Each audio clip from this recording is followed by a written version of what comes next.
겨울 서점에 오신 것을 환영합니다. 저는 김겨울입니다.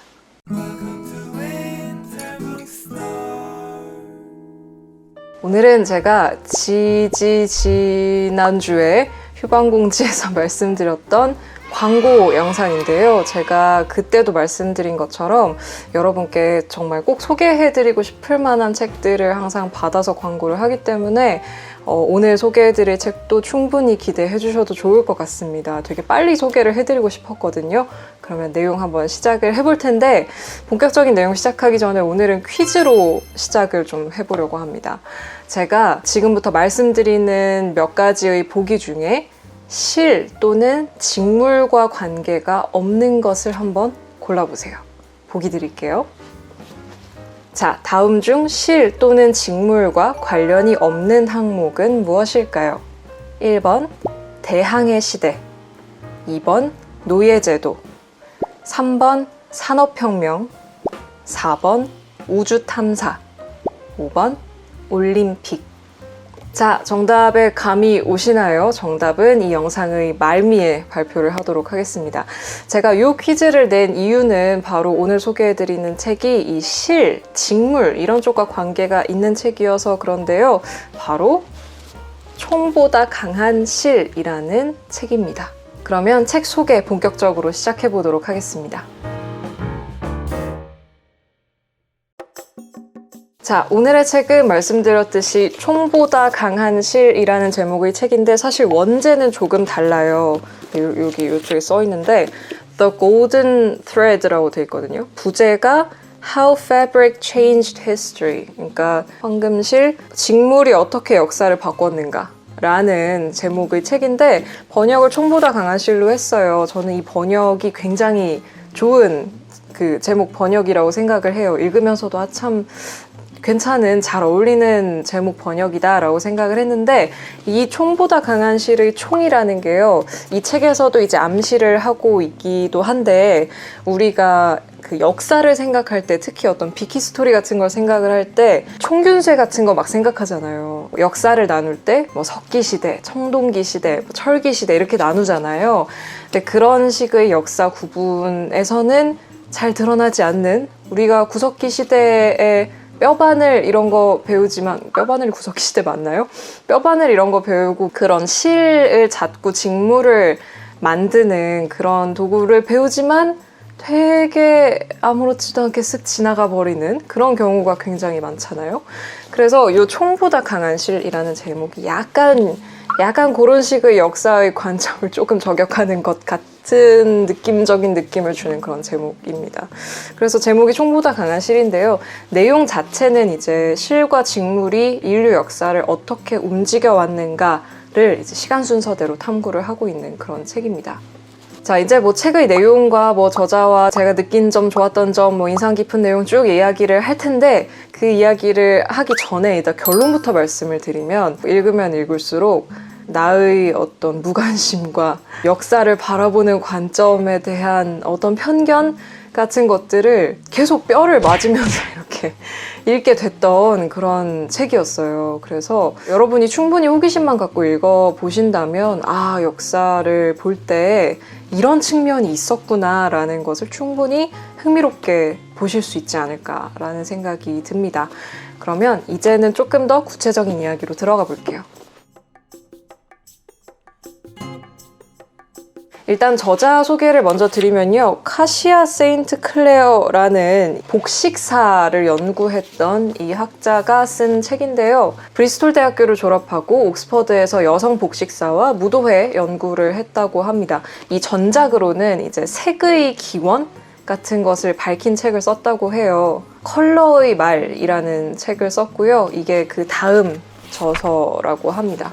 책의 구성은요, 머릿말과 맺은말을 제외하고 총 13개 챕터로 구성이 되어 있습니다. 쭉 읽어드리면요, 일단 챕터 1, 동굴 속의 섬유에서는요, 몇만 년 전 인류가 실을 만들어서 옷감을 짜기 시작한 그 옛날 시절부터 이야기를 하고요.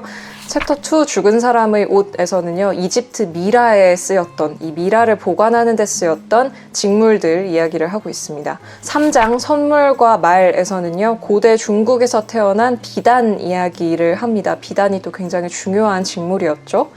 그래서 4장에서는요, 비단이 건설한 도시들이라고 해서 이 서양 세계에서 비단을 굉장히 탐을 냈단 말이죠. 그래서 이 비단을 탐냈던 서양 세계와 실크로드의 탄생을 다루고 있고요.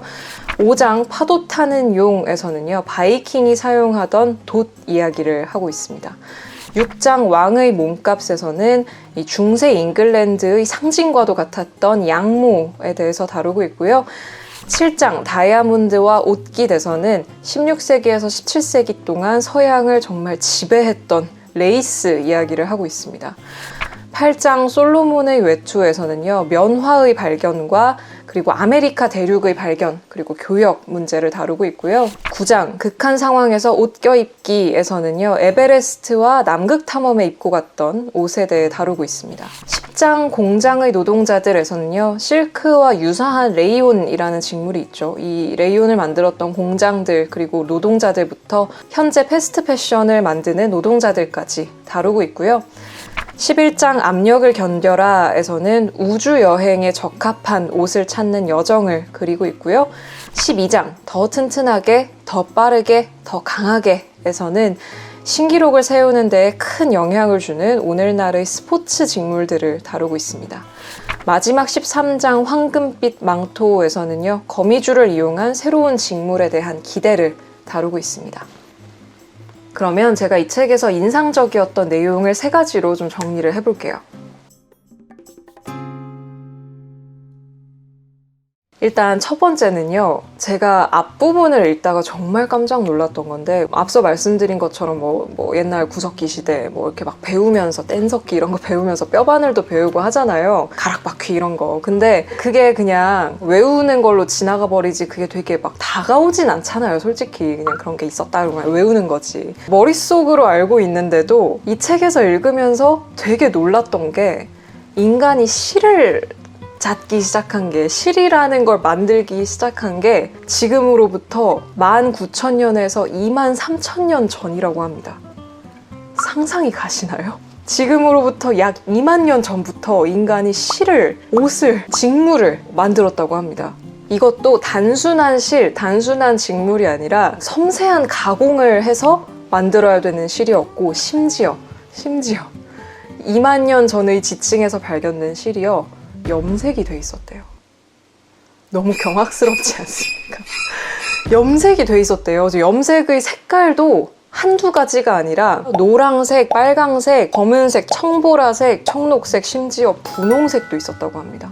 엄청나지 않습니까? 저는 이거를 읽고서 너무 깜짝 놀라서, 그렇게 옛날부터 인간이 색동옷을 지어 입었단 말인가? 라는 것에 너무나 큰 충격을 받아서 아주 인상적인 내용이었어요. 물론 이제 이 보시는 분들 중에 이런 관련 쪽 전공을 이제 하시는 분들은 지금 저를 굉장히 비웃으실 수도 있지만, 보통의 독자들, 보통 이런 복식사라든지 직물이라든지 실이라든지 이런 거에 관심이 별로 없는 일반 독자들에게는 이게 되게 놀라운 내용일 수 있어요. 저도 읽으면서 그냥 막연하게, 아 그래, 교과서에서 내가 뭘 봤던 것 같아 라는 걸 어렴풋이 떠올렸지만, 실제로 읽으면서 너무 신기한 그런 게 있었습니다. 그래서 그게 첫 번째로 굉장히 인상적인 내용이었고요.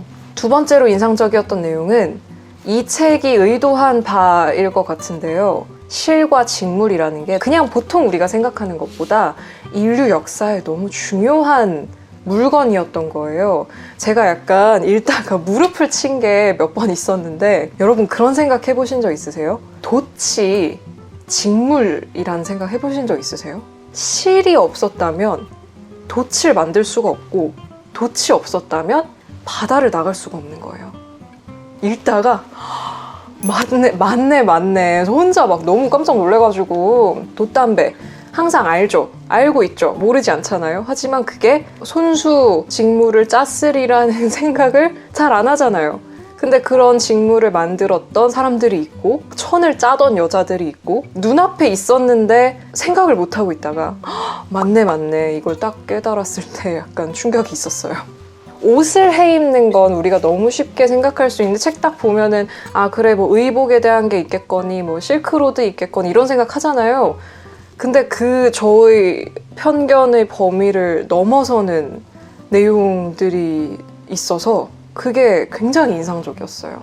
심지어는 여러분 테니스 라켓도 실이잖아요. 스포츠에 사용한 스포츠 의류 혹은 뭐 테니스 라켓, 배드민턴 라켓 이런 것도 이제 다 직물과 실의 역사에 포함이 되는 거죠. 미라를 발굴할 때도 미라를 린넨으로 감쌌다고 하더라고요. 근데 그거 다 빨리 걷어내고 우리한테 중요한 건 미라잖아요. 감싸고 있던 거에 관심이 없는데 이거 자체로도 굉장히 중요했다는 거죠, 인류 역사에서. 산업혁명 때 방직기의 발명이 굉장히 중요했잖아요. 제니 방직기 이런 거 여러분 기억나십니까? 학교에서 배웠던 거? 그런 것도 산업혁명에서 굉장히 중요했고, 우주 탐사에서 우주복이 얼마나 중요한지는 정말 관련된 책 몇 권만 읽어봐도 알 수 있는, 근데 알고 있는 거랑 이렇게 책 한 권으로 꿰어서 쭉 읽어보는 거랑은 너무 다른 경험이었어요. 인상 깊었던 내용 세 번째는요, 사실 이거는 첫 번째, 두 번째랑은 약간 층위가 다르긴 해요. 그러니까 첫 번째는 생각보다 인류가 실을 다룬 지 되게 오래됐다. 두 번째는 생각보다 실과 직물이 인류에게 중요했다. 이런 인류 차원의 문제들이었고요. 세 번째는 약간 부록처럼 인상적이었던 내용인데, 오늘날 우리가 옷을 사입는 방식이나 생산 방식에 대해서 여러 가지 문제 제기가 있잖아요. 네, 특히나 우리가 패스트 패션이라고 부르는 그런 브랜드와 어떤 생산 과정과 소비 과정과 이런 것들에 대한 문제 제기도 이제 조금 하고 있는데, 그게 지배적인 내용은 당연히 아니고 아주 짧은 챕터에 들어가 있지만 좀 인상적인 부분이었어요. 우리 일상에 직접적으로 이제 맞닿아 있는 부분이다 보니까 2013년에 방글라데시의 라나 플라자라는 곳이 붕괴되는 사고가 있었어요. 이거는 워낙 큰 사고였기 때문에 뉴스에서 보신 걸 기억하시는 분들도 계실 거예요. 저도 그 기사를 봤던 기억이 나는데, 거기서 1,129명이 사망을 하고 2,500여 명이 이제 부상을 당했어요. 근데 그 건물에 굉장히 많은 패스트 패션 여성 노동자들이 종사를 하고 있었던 거예요. 거기서 라벨을 붙이고 이제 미싱을 돌리고 하던 그 방글라데시 여성 노동자들이 굉장히 많이 사고를 당했던 그런 이제 대규모 사고였는데요. 그 잔해 속에서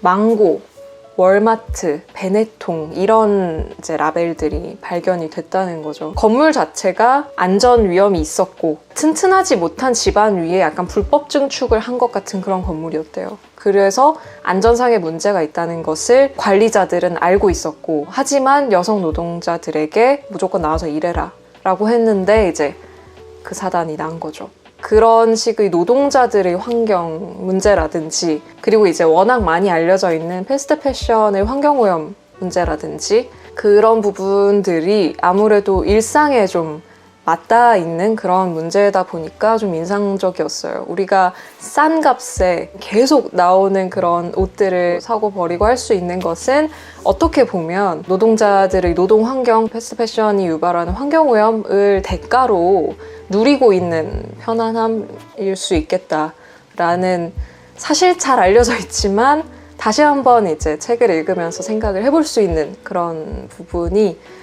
저에게는 또 인상적인 부분이었습니다. 자, 그러면 책의 감상을 조금 더 이야기를 해볼게요. 지금 인상적인 부분 얘기하면서 감상을 굉장히 많이 얘기했지만 감상을 조금 더 정리해서 이제 말씀을 드리도록 하겠습니다.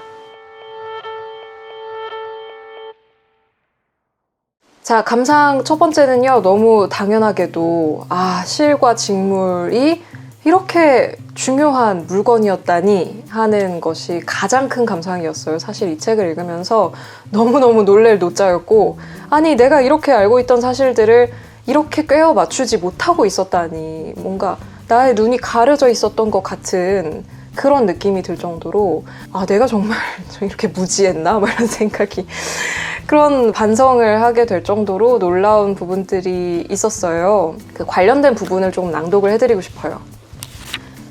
고고학은 항상 직물에 대해 뿌리 깊은 편견을 가지고 있었다. 직물은 썩기가 매우 쉬워서 몇 년, 아니 몇 달 만에 닳아 없어지기도 한다. 수천 년 후에 흔적을 찾으러 오는 사람들이 직물의 흔적을 발견하는 일은 거의 없다.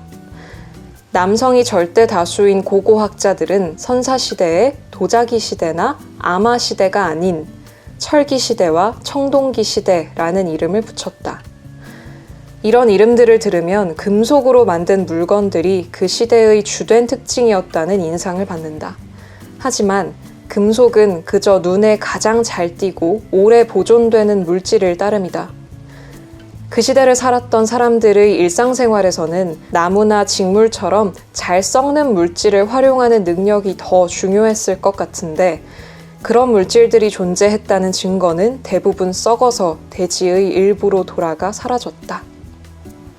앞서 잠깐 말씀드렸듯이 우리가 역사를 바라보는 관점 같은 게 석기, 청동기, 철기 뭐 이런 식의 어떤 그런 관념을 가지고 있는데 이것도 어떤 관점이 반영된 구분일 수 있잖아요. 그런 걸 좀 깨볼 수 있는 부분이 굉장히 좋았어요. 어떻게 보면 그런 문제일 수도 있을 것 같아요. 우리가 너무 옷을 구하기가 쉽고 그냥 원하면 살 수 있고 이게 우리 생활에 걸림돌이 되거나 그렇게 중요한 문제가 옛날에 비해서는 아니잖아요. 그래서 그렇게 느끼는 것 같기도 하고 또 하나는 전통적으로 실을 잣고 직물을 만들고 옷을 만드는 것이 어떤 여성의 일이었고 여성 노동자들이 주로 하는 일이었고 우리나라만 해도 미싱 돌리는 여성들을 통해서 산업 발전 굉장히 많이 이룩할 수 있었고 어떤 여성의 영역이라고 하는 편견 때문에 우리가 충분히 볼 수 있었던 것을 보지 못했던 부분도 혹시나 있지 않을까라는 생각을 좀 하게 돼요. 사실 이 책의 저자 같은 경우도 직무를 왜 공부하냐는 질문을 좀 받았다고 해요. 근데 이 책을 읽고 나면 그 질문을 안 하게 되거든요. 할 수가 없게 되거든요.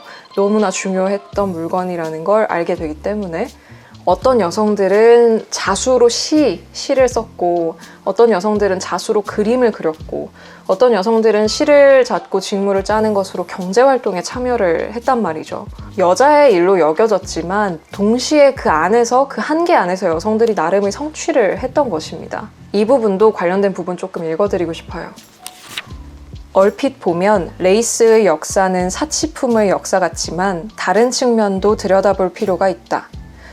유럽의 가장 부유한 사람들의 목을 장식했고 지금도 그들의 초상화에서 하얗게 빛나는 레이스는 대개 가장 가난한 계층 사람들이 촛불을 밝혀놓고 한 땀 한 땀 손으로 떠서 만든 것이었다. 부유한 사람들은 레이스에 막대한 비용을 지불할 준비가 되어 있었지만 그 돈은 절대로 그 레이스를 만든 사람들에게 흘러가지 않았다. 그 이유 중 하나는 절대 다수가 여성이었던 레이스 직공들이 협회나 길드를 결성하지 않았기 때문이다. 길드나 협회의 유무는 대단히 중요했다. 여성들의 절대 다수가 마치 필수 과목처럼 바느질을 배웠기 때문에 레이스 산업에는 잠재적 노동자층이 아주 두터웠고 그래서 임금이 낮게 유지되었다. 사실 여성이 한다는 이유로 평가절하를 받는 영역들이 뭐 없지 않죠.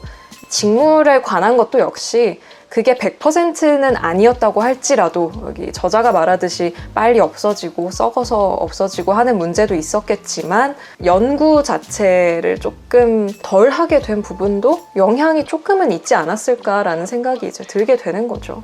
그래서 가장 중요한 감상, 가장 큰 감상은 와, 실과 직물이 정말 중요했다, 놀랍다 라는 것이었고요. 두 번째 감상은 이건 여러분께 드리고 싶은 이야기인데요. 이런 책들을 읽을 때 굉장히 필요한 덕목이 있습니다. 그러니까 뭐 이런 식으로 뭐 시를 주제로 역사 다시 보기 뭐 그런 책도 있어요. 빵만 가지고 역사를 다시 보는 책도 있거든요.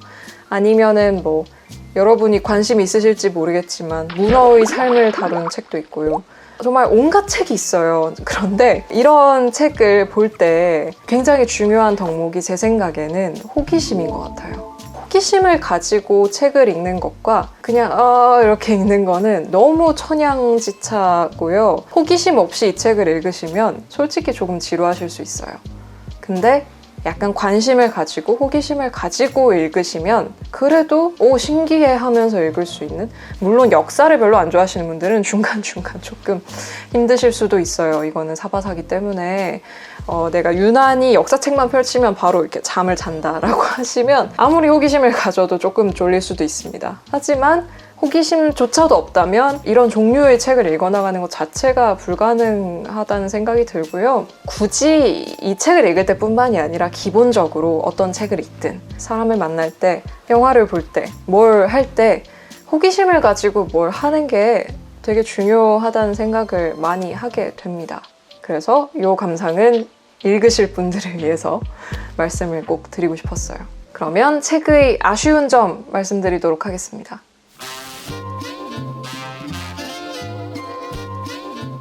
큰 거 하나, 작은 거 하나 있는데요. 큰 건 뭐냐면 이게 지루함이랑 약간 연결이 되어 있을 수 있는데 이게 되게 그런 역사적인 사건도 많고 그리고 실과 직물이잖아요. 얼마나 자료가 필요하겠어요. 직물의 질감, 실의 모양, 색깔 이런 게 있으면 참 좋을 텐데 처음부터 끝까지 글씨밖에 없다.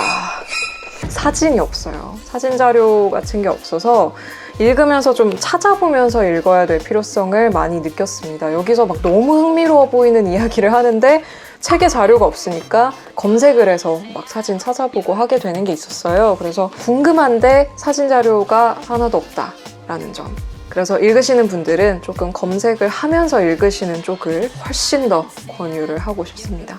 이게 이제 큰 아쉬운 점이었고요. 작은 아쉬운 점은 뭐냐면 이게 2쇄 때는 수정이 됐대요. 근데 1쇄를 혹시나 이제 구매하실 분들이 계실 수도 있으니까 1쇄에 좀 거슬리는 오타가 있는데 오타가 몇 개 있어요. 모든 책이 그렇듯이 이제 중간중간 오타가 있는데 요거는 좀 오타가 안 났으면 좋았을 걸 했던 게 아까 말씀드린 라나플라자 붕괴 사고 있잖아요. 그게 2013년인데 2015년으로 표기가 되어 있어요. 그래서 1쇄 혹시 읽으시는 분들은 그 부분 이제 기억해 놓으셨다가 요것은 수정됐다고 얘기했던 그거구나 하시면 될 것 같습니다.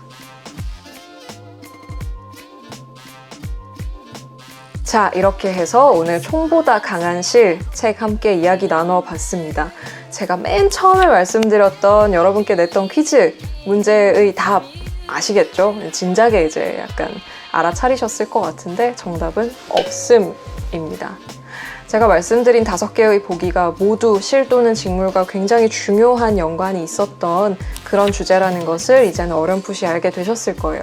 조금 더 자세한 내용을 알고 싶으시면 이 책 읽어보시면 되겠죠. 총보다 강한 실.